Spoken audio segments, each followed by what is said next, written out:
हमारे महाराज को बुला करके ले आ। याद रखना मेरे भाइयों, आज बांदी वहां से चल देती है, जाकर महाराज के पास में पहुंच गई। महाराज के पास में पहुंची, बोली महाराज की जय हो। क्या बात है बांदी, अरे कैसे आना हुआ? बांदी कहने लगी है कि महाराज, आपकी महारानी ने आपको बुलाया है, चलो हमारे साथ में। आज उसी समय महाराज मानधाता कचहरी को बर्खास्त करके जैसे ही आज महल में आए हैं, तो क्या देखा है, रानी बिंदुमती बैठी बैठी रो रही थी। महाराज कहने लगे कि हे रानी, क्या बात है, अरे क्यों रो रही हो? महारानी ने जवाब दिया है, महाराज शायद आपको नहीं पता, आप पूरा दिन दरबार में ही निकाल देते हो, लेकिन मैं जिधर निकलती हूँ उधर की औरतें मुझको बांझ कहती हैं, मुझे कमजोर कहती हैं, मुझको देख देख करके महाराज हंसती हैं। और सुनो महाराज हमारी बात, क्या बोली है रानी बिंदुमती महाराज मानधाता से, भैया कि आरे सैया लाख धारे हुए घर में मोती,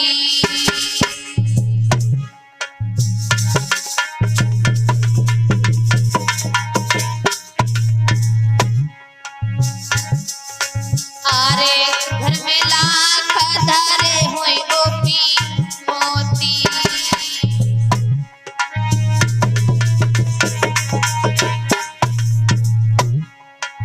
और बिना बेटा के इज्जत नहीं होती।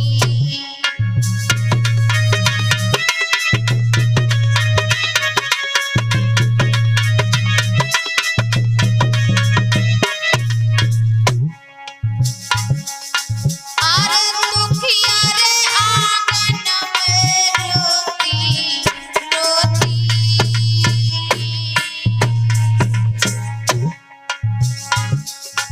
और आंसुआ नाते मुखड़ा भैया धोती।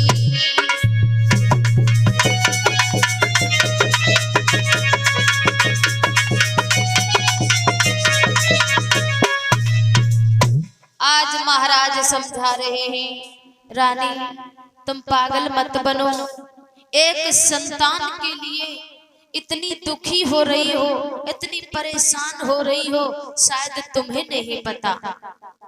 सुनो हमारी बात कि ये तो कर्मों की खेती है,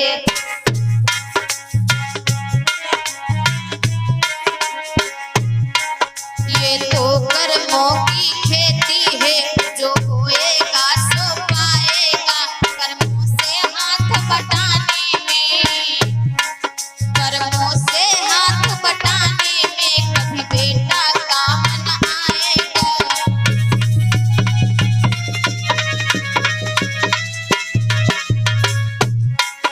ये तो कर्मों की खेती है,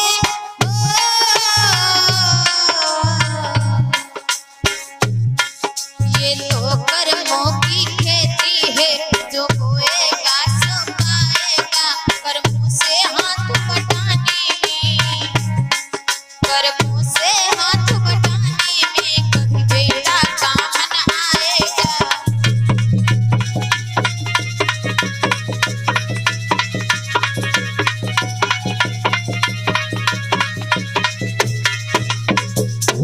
मेरे भाई महाराज समझा रहे हैं, रानी तुम पागल मत बनो, अरे सुत देना सुत लेना ये तो ईश्वर की लीला है, वही देने वाला है और वही लेने वाला है। रानी तुम एक संतान के लिए इतनी दुखी हो रही हो, ऐसे ऐसे हमारे पूर्वज हुए हैं जिन्होंने अपने सत्य और बल पर अपने धर्म को नहीं छोड़ा है। हे रानी, तुम एक संतान के लिए इतनी दुखी हो। इधर महाराज मानधाता और बिंदुमती दोनों आपस में बातें कर रहे। उधर कैलाश पर्वत पर भोले बाबा और पार्वती मैया बैठे हुए थे। पार्वती मैया भोले बाबा से कहने लगी, है बाबा एक बात बताओ। भोले बाबा कहने लगे, बताओ पार्वती क्या बोलना चाहती हो। पार्वती कहने लगी, बाबा हमारे मन में एक बहुत बड़ी शंका है। अब शंका किस बात की है? पार्वती बोली, है बाबा मुझे ये बताओ कि ये धरती जो है ये किस पर टिकी है? ये धरती किस पर टिकी है? तो भोले बाबा कहने लगे, अरे पार्वती इसमें शंका वाली क्या बात है? तुम जरा सी बात पर क्यों झुंझला रही हो? तुम्हें नहीं पता ये धरती किस पर टिकी है? पार्वती कहने लगी, बाबा अगर हमें पता होती तो मैं आपसे क्यों पूछती। पार्वती को देख करके भोले बाबा कहने लगे हैं, ऐ पार्वती तुम्हें नहीं पता ये धरती किस पर टिकी है? ये धरती धर्म के खंभ पर टिकी है। भोले बाबा बोले, ये धरती धर्म के खंभ पर टिकी है। अगर तुम धर्म के खंभ देखोगी तो तुम्हें बहुत कष्ट उठाने पड़ेंगे, बहुत दुख झेलना पड़ेगा अगर तुम धर्म के खंभ देखोगी। पार्वती कहने लगी, बाबा चाहे कुछ भी हो जाए लेकिन मुझे धर्म के खंभ दिखाओ। भोले बाबा कहने लगे, पार्वती मान जाओ, धर्म के खंभ मत देखो नहीं तो तुम बाद में पछताओगी। पार्वती कहने लगी, नहीं साजन मैं हर एक मुसीबत झेलने के लिए तैयार हूँ, लेकिन मुझे धर्म के खंभ दिखाओ। मेरे भाई माताओं बहनों, जब पार्वती नहीं मानी तो भोले बाबा ने क्या किया है? भोले बाबा ने क्या किया? 80 वर्ष के बुढ़ा बन गए। भोले बाबा 80 वर्ष के बुढ़ा बन गए और पार्वती मैया को 12 वर्ष की कन्या बनाया है।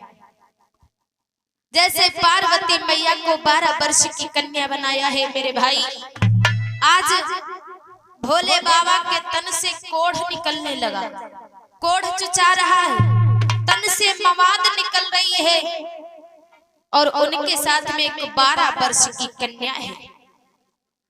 क्या होता है मेरे भाई? अरे तन से कोढ़ चुचाई रूप भोला ने धर लियो।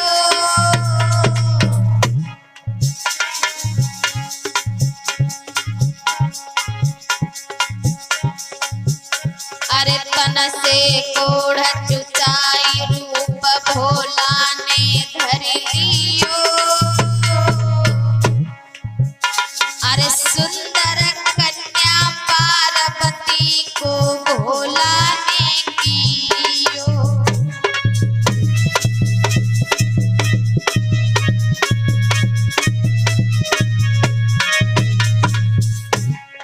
आज भोले बाबा 80 वर्ष के बुढ़ा बन गए, पार्वती मैया 12 वर्ष की कन्या बना दिया, तन से कोढ़ चुसाने लगा है। मेरे भैया आज क्या होता है? दोनों भोले बाबा और पार्वती मैया चल देते हैं। कहाँ के लिए? मानधाता की बगिया के लिए जा रहे हैं दोनों लोग। बाग मानधाता को पायो इत होने आई शाम बाग में बाबा घुसियायो।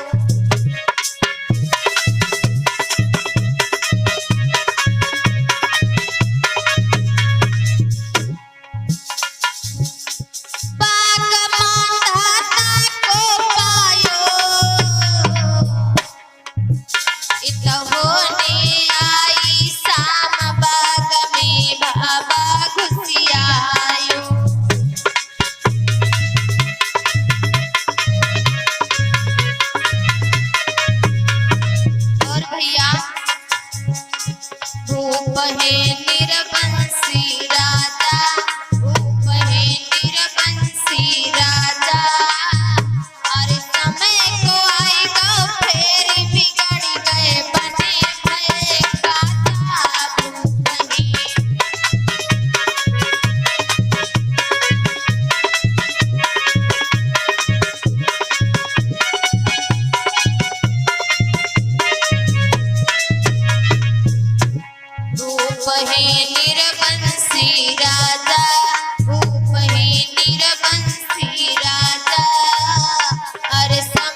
आज मेरे भाई जैसे ही भोले बाबा महाराज मानधाता की बगिया में जाकर के पहुंचे, याद रखना 100 सालों से सूखा हुआ बाग पड़ा था और जैसे ही भोले बाबा के कदम उस बगिया में पड़े ही एकदम से बाग हरा भरा हो गया। कुएं में पानी आ गया, चिड़िया चहचहा रही है, बड़ी सुंदर सुंदर फुलवारी हरियाली छाई हुई है।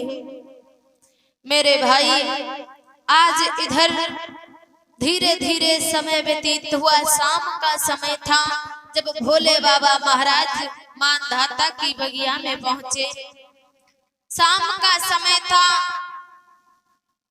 जैसे भोले बाबा बगिया में गए धीरे धीरे समय बीता। उसके बाद जैसे सवेरा हुआ तो रानी बिंदुमती अपनी अटिया पर चढ़ी है, छत पर चढ़ी तो अटिया पे चारों तरफ घूम रही है, चारों तरफ घूम रही है मेरे भाई।